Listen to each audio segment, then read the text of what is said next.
On a parlé tout à l'heure des gens qui stalkent. Stalker, ça veut dire espionner. Et on va recevoir un véritable espion qui a été au FBI. Incroyable. Et son histoire, elle est fascinante. Fantasme ou réalité, c'est quoi la vraie vie d'un espion? Réponse juste après ça. Votre mission, si toutefois vous l'acceptez. Qui n'a jamais rêvé de mener une double vie? Une petite histoire d'abord. Laquelle tu veux? Celle des deux espions qui tombent amoureux. D'être quelqu'un d'autre, de mentir, de manipuler et d'avoir des noms de code super bizarres. Colonel, je sais pas si vous connaissez Malotru. Malotru. Vous savez pourquoi on m'appelle Mag? Ou la gaufre. Mais tout ça dans le but de protéger son pays. Si vous enviez leur mission impossible et leur goût du risque, on vous conseille de cliquer sur les coulisses de la DGSE avec le Bureau des légendes et ses clans d'infiltrés dans des pays hostiles. ببینم شاپور خان چرا به جای خواهرزاده من یه خارجی خوشگل با خودت آوردی؟ Les histoires sur les espions traversent les époques et pour cause, ça fait longtemps qu'ils existent. Faut l'éliminer avant qu'il ait le temps d'appuyer. Et qui dit espion dit évidemment gadget. Stylo plume, c'est une grenade catégorie 4. Mais les 007 sont aussi des femmes et on vous recommande la série Les Espionnes racontent qui retrace le parcours de ces agents secrets durant la guerre froide. Un jour, j'ai été témoin d'une scène intéressante impliquant un ancien de la Gestapo autrichienne et un Allemand. Et si après tout cela vous n'êtes pas rassasié, vous pourrez toujours vous plonger dans le roman posthume de John le Carré, dans lequel l'ancien espion du MI6 dissèque les doutes et les tourments de la profession. C'était ton ami. Maintenant, c'est ton ennemi et tu vas le tuer. Alors, fantasme ou réalité, c'est quoi la vraie vie d'un espion? Bonjour, Marc Ruskin. Vous êtes un ancien agent infiltré. Vous publiez Le Caméléon, mémoire d'un agent du FBI infiltré. Vous avez passé 27 ans au FBI, dont 20 sous couverture. Vous avez eu plusieurs noms. Alex Pérez, Pascal Latour, Henri-Marc Renard, Daniel Martinez ou encore Jean-Marc tout court. Vous avez eu plus de 12 identités. Comment est-ce qu'on devient agent infiltré du FBI? Pour devenir agent infiltré du FBI, il faut passer beaucoup de stages. C'est vraiment une élite qui font ce genre de travail. J'explique un peu parfois que pour avoir une idée, dans la police de New York, de la ville de New York par exemple, il y a 42 000 policiers juste pour une ville. Le FBI a 10 000 agents pour tout le pays entier, un pays de 350 millions de personnes.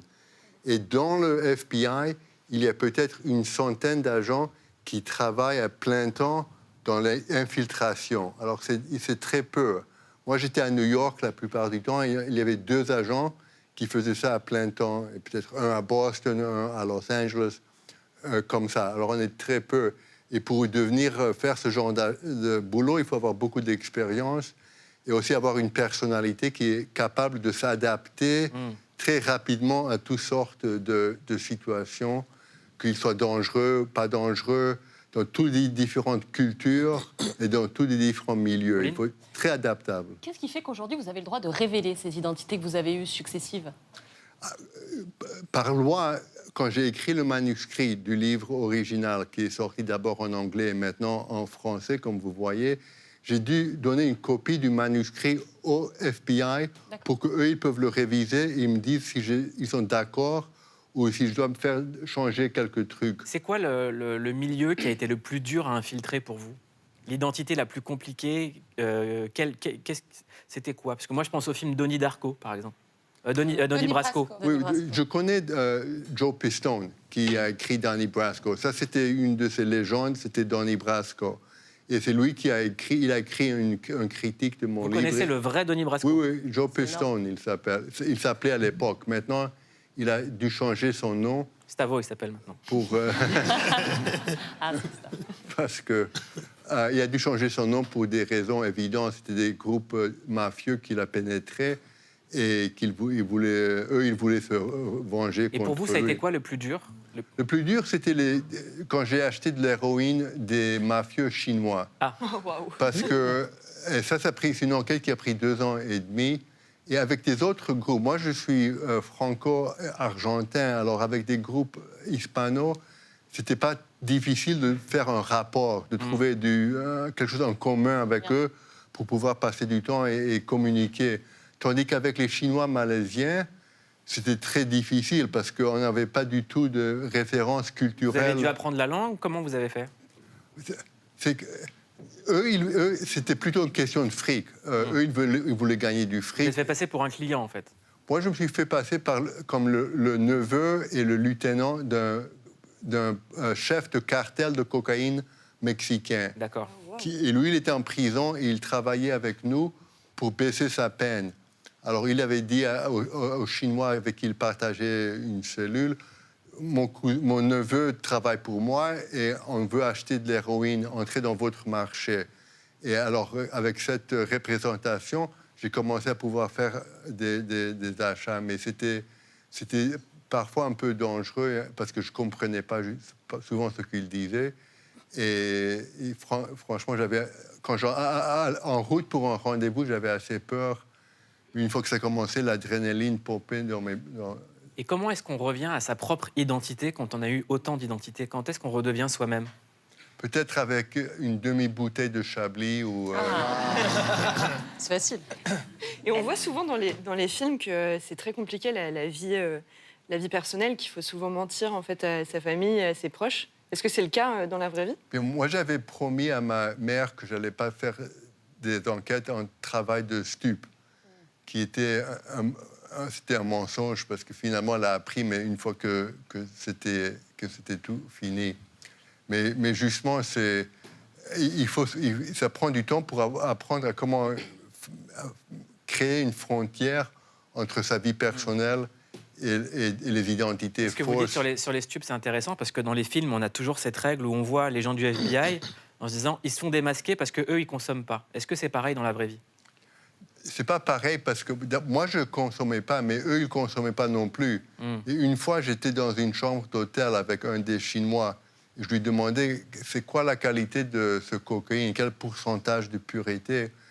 Et moi, je voulais qu'il me dise 92 ou 95, quelque chose comme ça. Et lui, il m'a répondu, moi, je n'utilise pas cette saleté, c'est pour faire du fric, c'est pour gagner du fric. Et lui, il était un vrai trafiquant. Alors, je me suis dit, si un vrai trafiquant peut dire qu'il ne l'utilise pas, moi aussi, je peux le dire.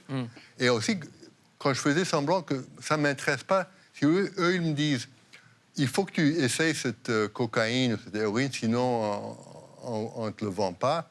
Moi, je disais, bon, ciao, moi, je peux l'acheter de quelqu'un d'autre. J'ai pas besoin. Si on fait semblant de ne pas être trop intéressé, ils pensent que tu ne peux pas être un flic. Parce qu'un flic veut absolument faire le deal. Stavo, il est fasciné. Moi, j'ai une question. Non, j'écoute, je découvre. Est-ce que tu as une question à lui poser, Stavo? Non, moi, j'écoute J'ai seulement. une question. Quand vous avez présenté votre ouvrage au FBI, est-ce qu'ils vous ont bridé, justement, dans l'écriture? Qu'est-ce qu'ils ont pensé de vos écrits?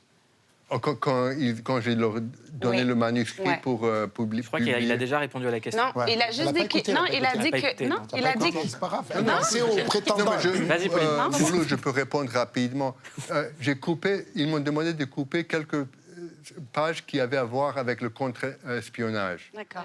Mais à part ça, pas trop. Moi, j'ai une question, moi. J'ai une bonne question. Marc, déjà, on ne sait pas si c'est votre vrai nom, Marc Ruskin. Peut-être c'est une légende. J'ai oublié. On ne sait pas.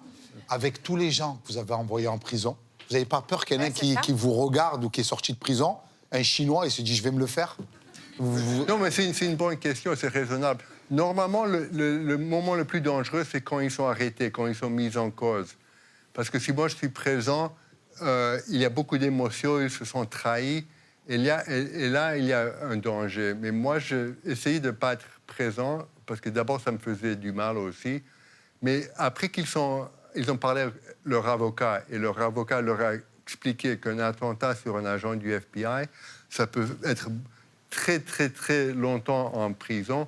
Normalement, ils laissent tomber. En plus, faire attaquer un agent du FBI, c'est pas évident que c'est moi qui va finir mal. Mais eux, ils prennent un risque. Parce que moi, normalement, je ne suis pas en France, mais aux États-Unis, je porte une arme. Et je suis bien entraîné.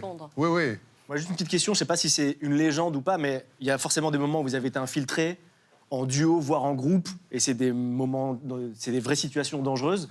Est-ce qu'il est vrai que vous avez un code que vous donnez entre vous pour intervenir, si jamais il faut intervenir? Ouais, j'ai travaillé avec des équipes de filature, avec un transmetteur de radio. Et l'idée, c'était que si je dis un mot lundi ou n'importe quel mot qu'on avait décidé, qu'eux, ils viennent rapidement avec les armes pour me sauver. Mais je me suis rendu compte que la plupart du temps, ils ne pouvaient pas bien écouter parce qu'il y avait du statique dans la radio. Lundi, on est lundi. Entre le dimanche et le mardi. Dernière question. Non, mais tu rigoles, mais c'est vrai. Non, mais ce que j'ai commencé à faire rapidement, j'ai commencé à travailler avec une agente femme du FBI. J'emmenais avec moi à des rendez-vous et elle faisait semblant d'être ma petite copine. Mais elle était armée, elle avait un pistolet sur elle. Et le code, si elle me disait « Alex, je m'ennuie », ça voulait dire qu'il y a quelque chose qui se passe de dangereux, peut-être. Alors, je regardais autour de moi. Et si moi, je l'appelais à elle « Honey », ça voulait dire « tire sur le type ». Waouh. Et c'est l'époque où vous étiez Alex, parce que maintenant, vous êtes Mark Ruskin. Oui, T'imagines, mec, il oublie le mot « mettez-moi du miel dans le verre ». Honey. Can I have some honey? Dernière question. Il faut quand même, vous le dites dans le livre, avoir un physique un peu passe-partout et une capacité à dissimuler pour faire ce métier d'agent du FBI. Autour de la table, qui pourrait être agent? Je crois que le rigolo, là, pourrait peut-être...